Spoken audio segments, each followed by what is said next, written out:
decay of waves in gravitational solitons. Take it away. Okay, thank you. So this is joint work with my PhD advisor, Hari Kanduri, who is right now at McMaster. And what we've done here is move one step closer to understanding the stability of a certain class of spacetimes called gravitational solitons. So the outline of the talk is this. So the result is we're trying to understand the stability of this one parameter family of spacetimes through deriving certain bounds for the wave equation, that is this. And so the spacetime appears here as the box G is the D'Alembertian in the background of the spacetime. So G is the background metric here. So first I'll start with some introduction to the initial value problem to motivate the notion of stability that we derive from the initial value problem, and then explain what its relation is to the bounds on the wave equation. And next, I'll describe what this one parameter family of gravitational solitons is. So these are special solutions in 5 dimensions, and I'll also briefly explain why we are working in 5 dimensions, why not in just 4. And then I'll just present a bunch of bounds, which is going to summarize our result, which is a sharp decay rate for waves in this spacetime. Okay. So the framework that we are in is Einstein field equations. So in particular, we are looking at Lorentzian manifolds which satisfy equation 1, which are the Einstein equations. And here QAB is the stress energy tensor, which describes matter in the universe. It could be electromagnetic fields or fluids. And 1 itself is not a closed system. When you have matter, you have to supplement it with equations for the matter terms as well. So for example, for electromagnetism, those would be Maxwell's equations. And the example that we'll be looking at is, for the example that we'll be looking at, it would be the wave equation. Okay, so the Ricci curvature has this dependence on the metrics. So it's a second derivative, and it is nonlinear in the metric. So the system of equations 1, it's nonlinear and a couple set of PDEs. But using symmetry assumptions, you can still derive some very special solutions. I guess the most well-known, which actually predates even general relativity, is the Minkowski spacetime, which has a mass of 0. And because of this, it's also considered the ground state or the 0 state of this system. And the metric on this manifold is the simplest Lorentzian analog of the Euclidean metric. The next solution, which is non-trivial with non-zero mass, is the Schwarzschild spacetime, which describes a black hole with a mass m. And this mass also appears as a parameter in the solution. And then there's also the Kerr black hole, which is a rotating black hole with mass and angular momentum. So it's a 2-parameter solution. All these solutions are what are called stationary solutions or time invariant solutions. At least in the Schwarzschild case, which is non-trivial, you can see this in the form of time independence in the metric functions.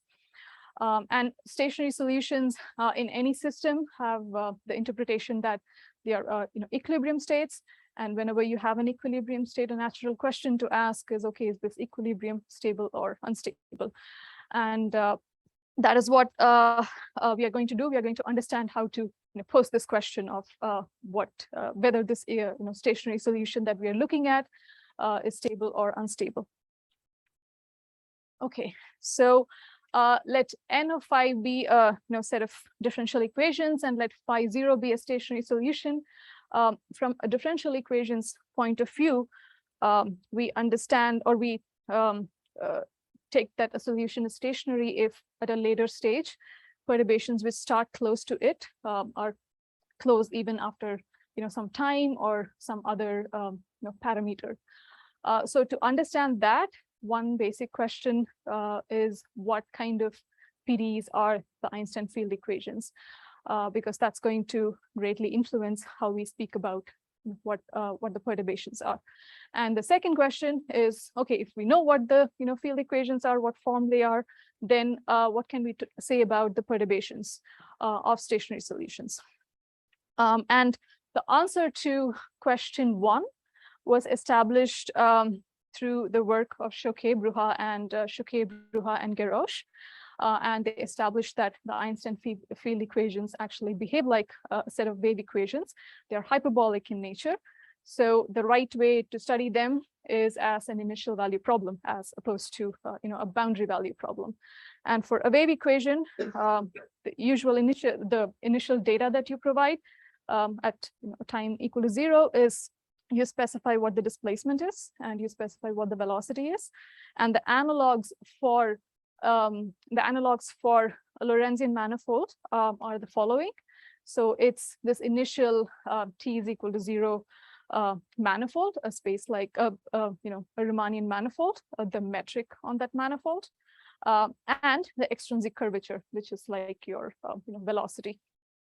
And the existence result by Choquet, Bruhat, and Garrosh that completes the well-posedness of this initial value formulation, which tells us that given this initial data, satisfying certain constraint equations, which come up because we are talking about embedding one manifold into the other. So these are the Gauss-Corazzi equations. Then there is a unique, globally hyperbolic maximal spacetime that my initial surface embeds into, and which has the induced metric H and the extrinsic curvature K. So now we have the right kind of framework to ask questions about stability. Now, even though we know that Einstein field equations take this form, this is still nonlinear. The Q here, so I think I've changed my notations a little bit. So the Q here is just meant to denote nonlinear terms in the derivatives of G, and T is a stress energy tensor. So this is still nonlinear. So the simplest model problem to study is that of a single scalar field in the background of the spacetime. That is, we try to understand what waves do in the background of the spacetime. So this is the simplest model problem because we take only one kind of perturbative behavior into account. We are actually asking what happens to the scalar field in the background of the spacetime. I am not really talking about what happens to the metric under the effect of the field itself. Great. Okay, so the solution that we'll be looking at is what is called a gravitational soliton. So I'll mention the metric here and also some properties, but in the next 2 slides, it'll be clear why we have to deal with something that is far more complicated than, say, Schwarzschild or Kerr. So this is a 5-dimensional metric, and it is a solution to this action here. So this is just the gravitational action written down in the language of differential forms. This is the usual gravity term that you have. So the Hodge dual of R. And this is the usual electromagnetic term that you get. And I have one extra term here, which gives rise to a nonlinear electromagnetic field. So it's FHA. This is a term which can only be supported in 5 dimensions. You cannot have something that's a 5-dimensional form in 4 dimensions. And the field equations that this action gives rise to are these. These are the usual electromagnetic field equations, but the field itself, is the field equations for, the electromagnetic field that is nonlinear. So we have D star F equal to FHF. Okay. So this system is asymptotically flat, and it has a R times SU2 times U1 symmetry. All this means is you can think about a rotating system in 5 dimensions. And we're talking about an evolutionary system here, which is stationary. So it's just R times something that's 4-dimensional. So there are 2 ways that there are 2 planes of rotation the SU2 times U1 just means that those two rotations are equal. If you're familiar with what is called a Myers-Berry black hole, this just is the situation where both the angular momenta are equal. Okay, so because this is highly symmetric with equal angular momenta, it's just a one parameter family of solutions, which is either the mass or the charge, and they're both related. And the topology of spatial slices is CP2 minus a point. And this is a solution that we've just taken from an extensive work of Gibbons and Warner, who were studying these solutions in the context of string theory. Okay, and what is special about the solution, which is a primary reason we are studying the solution, is that it's globally regular and non-trivial. So what these words mean are globally regular means you don't have a singularity. So this solution does not contain a black hole, unlike the Schwarzschild spacetime or the Kerr spacetime, and it's a non-trivial solution. So if you calculate the mass, it's not going to be 0. So I'm not just looking at some complicated metric, which might end up being Minkowski in a nice coordinate system. So it does have a mass.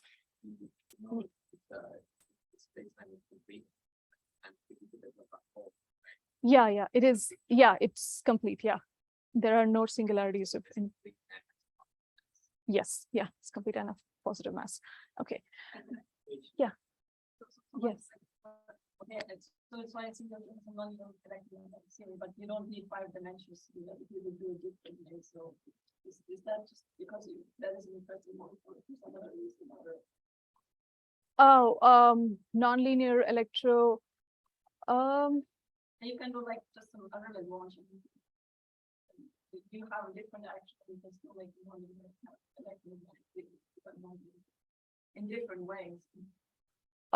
So okay, so I mean, so the answer, okay, maybe the next 2 slides will give an answer to it, but if not, I'll come back to the question after the next 2. Okay, so yeah, so for your question, just linear Einstein-Maxwell, I can show why it's not going to give you a system with a mass. So let's assume, so let's just have the very basic assumptions. So we want to study stationary solutions, like, we want to study some sort of an equilibrium configuration. And we want to look at asymptotically flat spacetimes. And the only other things are, we want to look at a spacetime which has mass, which we don't want it to be, just a flat spacetime. And we want it to be globally regular. So I don't want any horizons, no black holes. Okay. So are these conditions simultaneously satisfied by any Einstein-Maxwell system? Okay. So let's look at that. So let M, G, and F let that be a spacetime with the electromagnetic field. And I'm looking only at stationary solutions. And let's recall that spacetimes are simply connected. These are my Einstein field equations. So the first is just the field equations, and the second and third are Maxwell equations. So from the third equation, I can use Cartan's formula, which gives you a relation between the Lie derivative, exterior derivative, and the interior derivative, and say that this quantity here, so this is the interior derivative with respect to the stationary killing field. F is a 2 form. So this is going to be a 1 form. And we have a 1 form in a simply connected spacetime. So if it's closed, it is closed from Maxwell's equations. So if it's closed, it should be generated by a potential. It's also exact. So I know that this is true. And I can make the same argument for the dual of F, which is also a 2 form in 4 dimensions. So that is also going to be exact. Now, because this is a stationary spacetime, let's go ahead and compute the Komar mass of the spacetime. So when I look at the Komar mass, so K is just the stationary killing vector field. I can use the field equations and get up to here. So the field equations are going to just give me this. And because I know that this is going to be an exact form, I can write them as a total differential. Now, if I compute, if I use divergence theorem and compute what this quantity is at infinity, I'm assuming that this is an asymptotically flat spacetime. So I'm going to impose the same decay conditions for the fields as well. So if I compute them at infinity, they are all going to be 0, unless there is an inner boundary. So if there's an inner boundary, I would get one other term from the divergence theorem, which would be a horizon. So what I'm trying to say here is, okay, that's better. Oh, yes, okay. So what I'm trying to say here is, okay, so I have some quantity here, and let's say this is my sphere at infinity. Using the divergence theorem, I'm just computing it, the quantity there is just the difference of what it is at infinity. Sorry, there's no surface here. So this is just sigma. So unless there is a boundary, somewhere in between, which is a horizon, these are the only two contributing terms, and they both go to 0 when you don't have any other boundary. So all this is to conclude. Okay, if it is 0, then we know from the rigidity of positive mass theorem that it can only be Minkowski spacetime. So the rigidity of, so Minkowski has 0 mass, and if you have something that has 0 mass, it is Minkowski. So that's the rigidity of positive mass, and so that's the only solution that you can have. Now, yes, so this is in the context of linear electromagnetism. I guess that probably doesn't answer the question you were asking. Okay, yeah, sure. Okay, yes. So yeah, so this is a theorem that was proved by Leichner-Rovics, who stated that in D is equal to 4, Einstein-Maxwell theory does not admit any non-trivial solution. Okay, and the only other conditions that I'm using here are stationarity and the fact that it's asymptotically flat. And one other thing. So if my killing vector field, has what are called ergo regions or ergo surfaces, if it goes null anywhere, then this statement is not going to hold true, because globally regular and globally stationary means that your killing vector field is time-like everywhere. The stationary killing vector field is time-like everywhere. So those are the only conditions. And even if you violate one of them, you can have solutions, and you definitely have solutions where your spacetime is not asymptotically flat, like Kaluza-Klein is an example. Okay, so right, so that is why we are looking at that is why we are working in 5 dimensions, and we would like to understand how waves behave in the solution. Okay. Yes. So the solution that you presented in D equals 5 satisfies the 6, right? And in D equals 4, it is 1. Yeah, so this argument is for D is equal to 4. So where does the D equal 4 play a role? Like what's the special about 4? Okay, so when you in 5 dimensions, your the Hodge, just going by the calculations, the Hodge dual of your electromagnetic field, which is a 2-form, is a 3-form.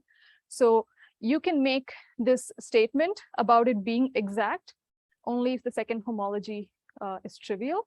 And so for a simply connected space, it's not always true. So for a simply connected space, you know that closed 1 forms are exact, but closed 2 forms. Yeah. Okay, so now just to summarize and have a takeaway message from from the really nasty looking metric, let me just mention that solitons are globally stationary, smooth, asymptotically flat spacetimes with a positive mass, and the word soliton is used in an analogous sense, as in there are standing wave solutions to nonlinear wave equations, and so this is a gravitational analog of it. You have a mass, but it really doesn't collapse to form a black hole or doesn't dissipate away. It's just there, stationary. So that's why we're calling this a soliton. And it's possible only in 5 dimensions or higher, at least with the assumptions of asymptotically flat, stationary. And you can prove that there are no solutions in Einstein-Maxwell theory, which we have seen. And it has also been proved that there are no vacuum solutions in higher dimensions. And so this time-like killing vector field, it's globally time-like. There are no ergo regions. This is something to keep in mind for the analysis later on. And they have a high energy theory interpretation. So these are spacetimes which have a certain mass, and you can think of them as degenerate states for black holes with the same mass or the same charge. Okay, so yes, these are horizonless solutions, no ergo regions, and they're asymptotically flat. Okay, so now moving to how we look at waves in this spacetime and how we understand stability. The stress energy tensor that gives you the wave equation as one of the equations of motion is this. And if T and N are future directed and time-like, you can prove that this, the contraction of Q with T and N is positive definite. And moreover, it controls all the derivatives of phi. And that is exactly the kind of quantity you need when you're talking about a wave equation. You need to be able to define some sort of an energy at initial time. And we want to be able to talk about what happens to that energy, when initial data is evolved.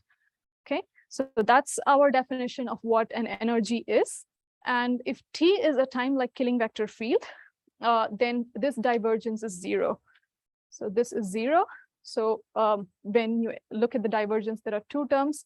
One would be the divergence of Q, which is just the divergence of the stress energy tensor, which would be 0 if from Bianchi identities. And the second term is 0 when T is a killing vector field. Now I integrate this quantity over a region enclosed by two space-like surfaces, and I use the divergence theorem. So I integrate over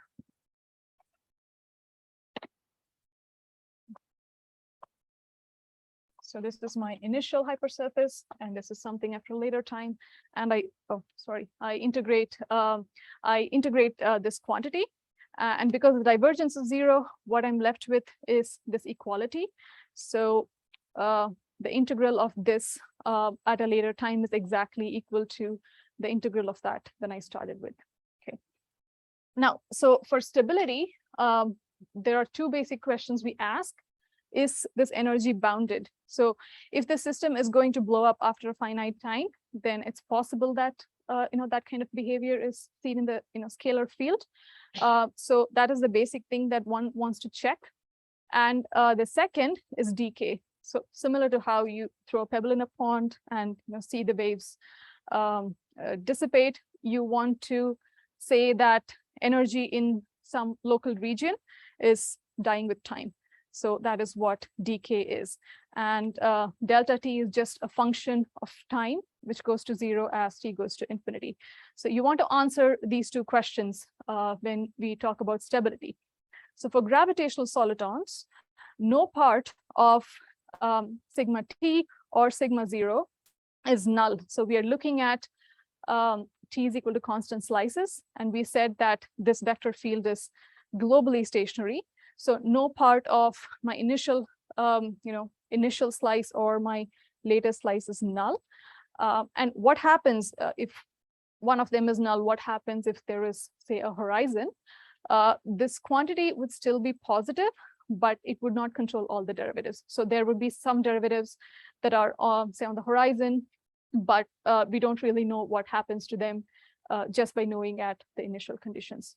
But for gravitational solitons, that's not a case, and you can just straightforwardly prove that my energy at a later time is just equal to my energy that I started with.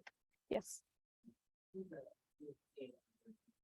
Oh, okay, yes. So to prove a statement like this, you typically need more derivatives of the function than what you started with. So E2 would refer to second derivatives of phi and so on. Yeah. Yes. Okay. Okay. So we have boundedness, and so we are looking at gravitational solitons. which have uniform energy boundedness. Even without further analysis, there is a result of Moschidis, which tells us that for stationary asymptotically flat spacetimes, which can possibly contain black holes with a small ergo region, for which the energy boundedness statement is true, the waves, the local energy of solutions to the wave equation, it decays at least with a logarithmic rate. So no matter what your spacetime is, no matter the black hole, or no matter the size of the Earth, if you have a small ergo region, you would always have this kind of decay. So your waves would always logarithmically decay. And because gravitational solitons satisfy all these conditions, the ones that we care about are stationary, asymptotically flat, and we have an energy boundedness statement, this decay of waves is a given. Okay. Now, when we answer questions about decay of waves, we are also often interested in what is the best possible decay you can get. So is there something that's faster than logarithmic? Because we are only looking at the simplest case of a wave traveling in the background of a spacetime. Maybe when we look at the full nonlinear equations, this decay isn't fast enough. Maybe it allows for nonlinearities to build up and cause instabilities. Okay.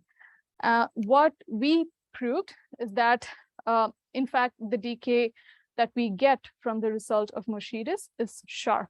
So if I try to prove a decay statement like this, that is, if I try to better this decay, I have a log decay from the result of Moschidis. If I add another decaying function here, say delta t, then that decay statement is false. Okay, so before heading on, what is good decay? The kind of decay one gets for black holes, say Schwarzschild, is inverse polynomial decay, and one can expect stability in the nonlinear regime when you have inverse polynomial decay. But what we have is what is usually categorized as slow decay. That is, the best kind of decay you can get is inverse logarithmic.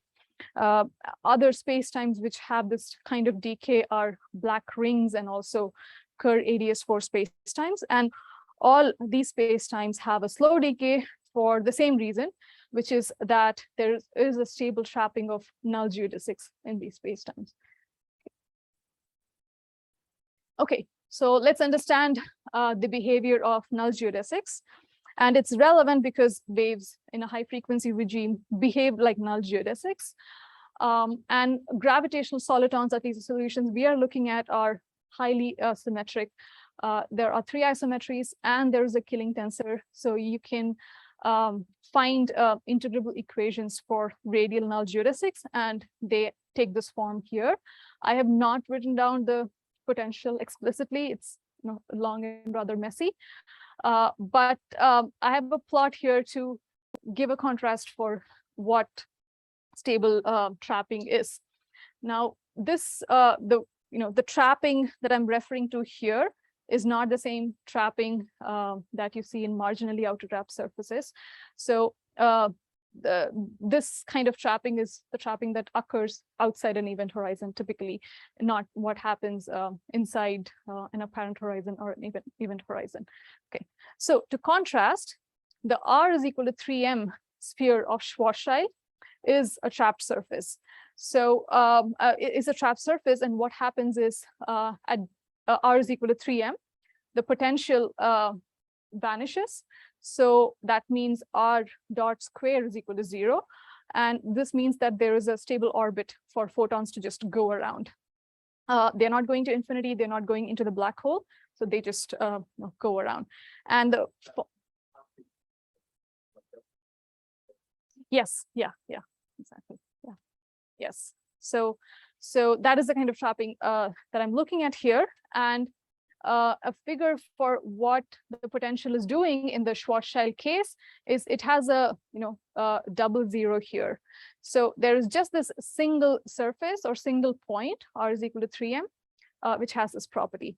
But for gravitational solitons, the following happens. There is a region where my potential is positive. So that means there are geodesics, but then it becomes negative for an interval after that. So a consequence of this is if I just perturb the geodesics, the ones that are here remain bounded in this region. They are not able to move away to infinity, but that is not the case with Schwarzschild. So the kind of trapping we see in gravitational solitons, where you have an open set of geodesics which are trapped, is called stable trapping. And the kind of trapping that you see in Schwarzschild, where there is just this single point which is trapped, is unstable. And the nomenclature is a little funny because when you have unstable trapping, the space-time itself is more stable. But when you have stable trapping, the underlying space-time is more unstable.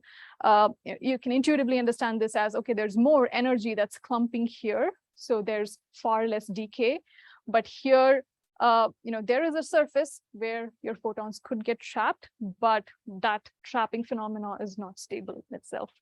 And to get an understanding of what this trapping is, or what this photon sphere is, I think we're all familiar with this image of the black hole from a few years back from the Event Horizon Telescope. A photon sphere is what gives you a glow, inside, in this shadow region. It is in the observable universe, but it's just to say that it's not inside the event horizon. So there are no null geodesics that can cross the photon sphere.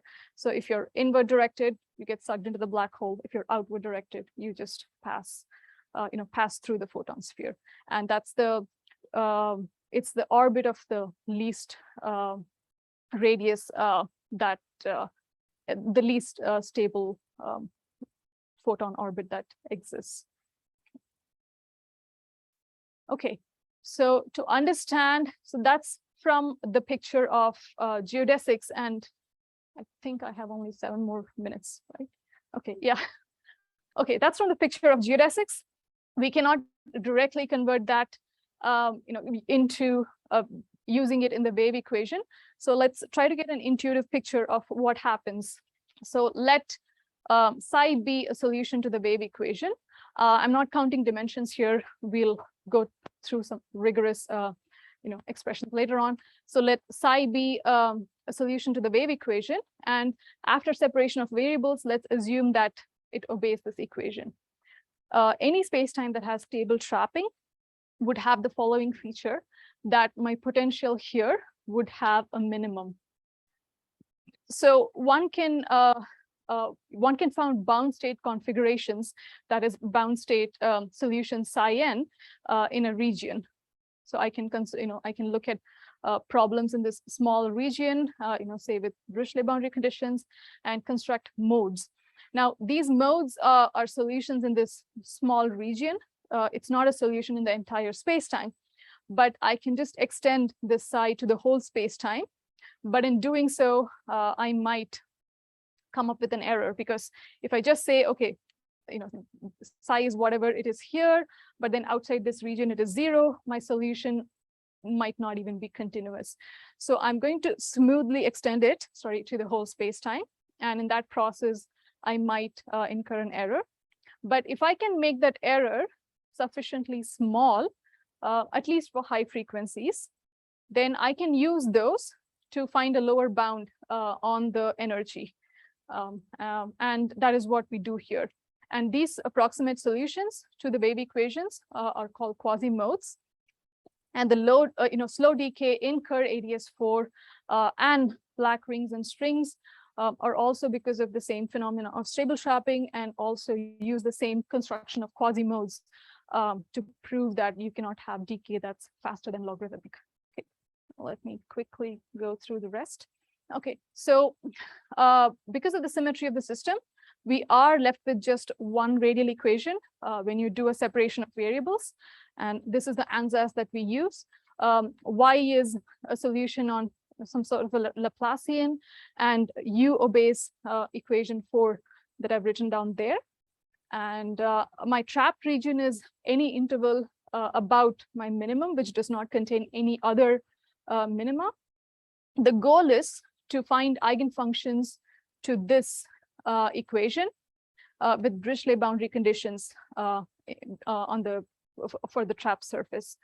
Now, there is one issue that we encounter here. This is not like the usual eigenvalue problem. I have a potential here, which has an eigenvalue, which has an omega, but it also has a nonlinear dependence on omega, so which is this term here. So how am I going to, solve this nonlinear eigenvalue problem?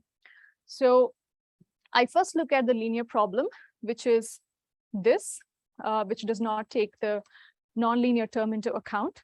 And then I have a nonlinear parameter here, beta, and I have a family of nonlinear eigenvalue problems. So my first challenge is how do I prove that there are solutions to eigenvalues of the linear problem? And then I can, then I can find a way to prove that, okay, if there are solutions to the linear eigenvalue problem, then somehow there are also solutions to the nonlinear eigenvalue problem. So for the linear eigenvalue problem, there is a well-known estimate. My parameter 1 over n can be taken to be h, like in the Schrodinger equation, and I can ask the question of what happens as n goes to infinity or h goes to 0. These are called Weil asymptotics, and these are estimates that have been proved for Schrodinger type equations, which is also the kind of equation that we have here. And using a similar proof, I can prove that, okay, so this linear problem actually has eigenvalues, and there are eigenvalues converging to any fixed energy that's suitably placed between a minimum and some value, so that there are no other minima around this. And with that, I can prove that whenever there's a solution to the linear problem, there are always eigenvalues to the nonlinear problem as well, and those eigenvalues scale as n square, or I can say that omega square over n square. I can always find constants so that it obeys these bounds. Okay, so I'll quickly go through the rest. So now I know I have solutions to the eigenvalue problems, and what I want to understand is, if I do cut off the solutions, is my error going to be small? Because when I call something an error, it should be small in some sense, small with respect to some parameter. And we can indeed prove an estimate of that form. All this is taking place in a one-dimensional interval. Now I extend this to the entire space-time. So this is my initial ansatz, and this is my cutoff function. I extend this to the whole space-time, and using the smallness of the error that we saw in the previous slide, I can prove that, yes, these functions are actually approximate solutions to the wave equation. And now I have an inhomogeneous wave equation. I look at a homogeneous wave equation with the same initial condition, and I can prove that the energy of the two are very close. So for n sufficiently large, my inhomogeneous equation and my homogeneous equation have similar energy, and any statement or any construction of this form is going to make logarithmic decay the best possible form of decay that you have. I'll stop with some remarks here. The results do not prevent smooth solutions from decaying faster than logarithmically, and it's quite possible. It just states that such a decay is not uniform. There might be solutions which decay slower.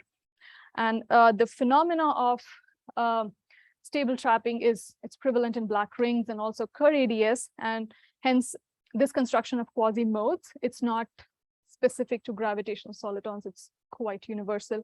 You can construct it for any space-time which exhibits stable trapping. Okay, I'll stop here. Thank you.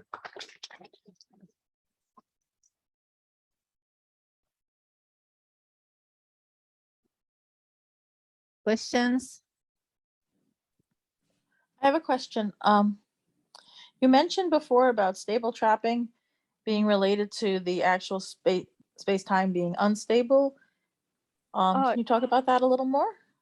Oh, yeah. So so what I was trying to say is in Schwarzschild, the kind of trapping that you have is unstable. And the kind of decay that you get for waves, and I guess recently also for gravitational perturbations, is you have polynomial decay, which is a very good decay, polynomial decay in time.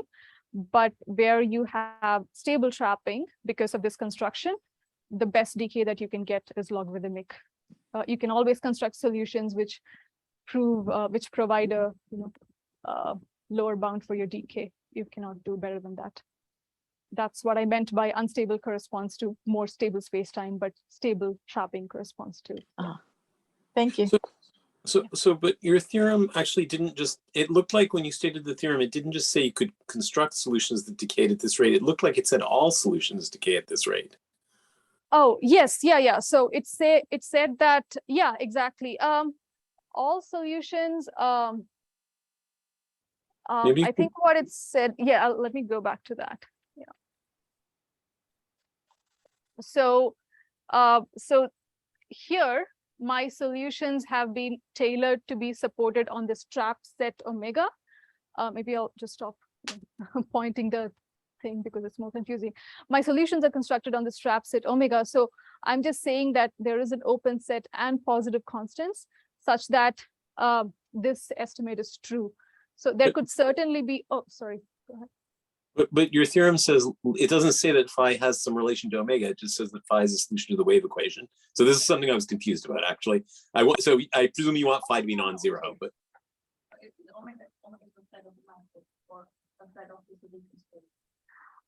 Omega is a region in space-time which corresponds to the trap set.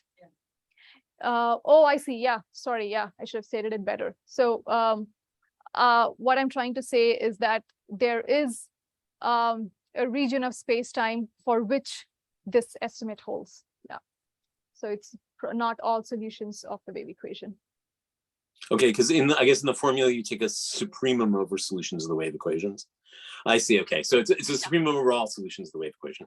All solutions to the wave equations. Yeah. Thanks. Yeah. Thanks. Yeah. Thank you. Actually, that's a good point. Question.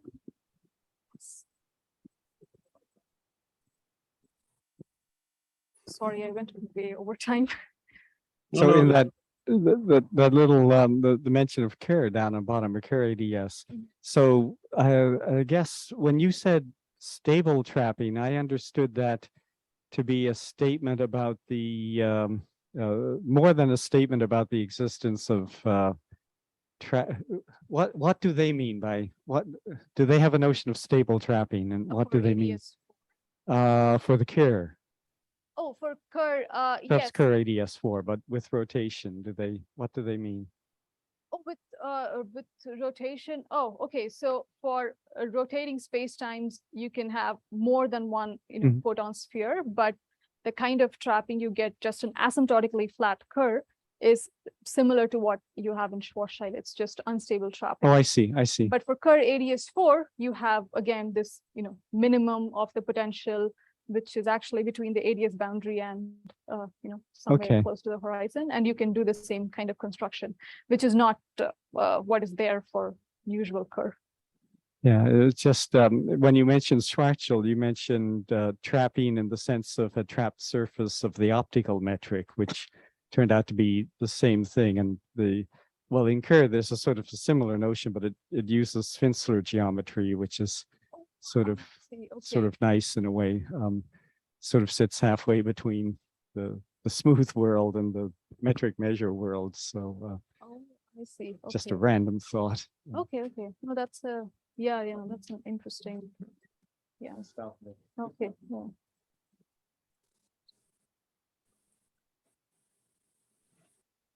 The question. Can I ask one more? Yeah, sure. So your decay theorem only applies to the soliton solutions, and then and also any spacetimes that have stable trapping. Wherever, so any spacetime that has stable trapping, I'll look at this equation. So when you look at the wave equation, it's if you're able to separate it, one should be able to see that your potential has this sort of minimum. And when you have this minimum, that's all you need. This is not something one would find in Schwarzschild. When you have this minimum, that's all you need to construct these approximate solutions. And those approximate solutions are then going to give you a lower bound for decay. Okay, So any space-time that has. that's the vital ingredient that goes into it, not. Yes, yes. That is in fact that is how trapping manifests in the wave equation. Okay, and then I Yeah. got a bit lost because when you want to calculate the decay, you have to integrate over that sigma region. Yeah. And then if you have something like a black ring, and so I don't know, like mathematically, how does that go? You have to go around it. Oh, okay. So for black rings, I'm going to speak about Bonomi's work here. So for black rings, this trap surface is outside the black hole region. So it's a local construction. And that is all you need to get.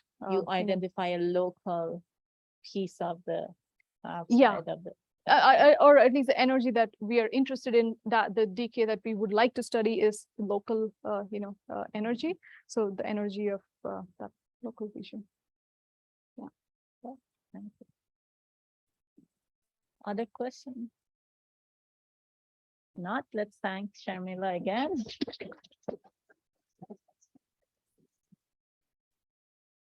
And I guess if you want to go to the colloquium, it's next door in the other. Oh, Take care okay. of it. They said 10 past, so we do have some. time.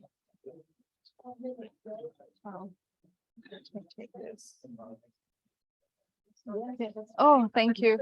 I went over time, which is bad.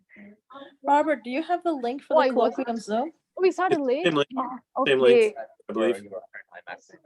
really?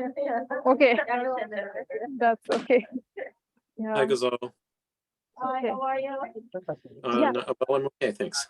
You needed space-times that were global and stationary, Mhm. much like an Ergo region or something. Oh, okay, yeah.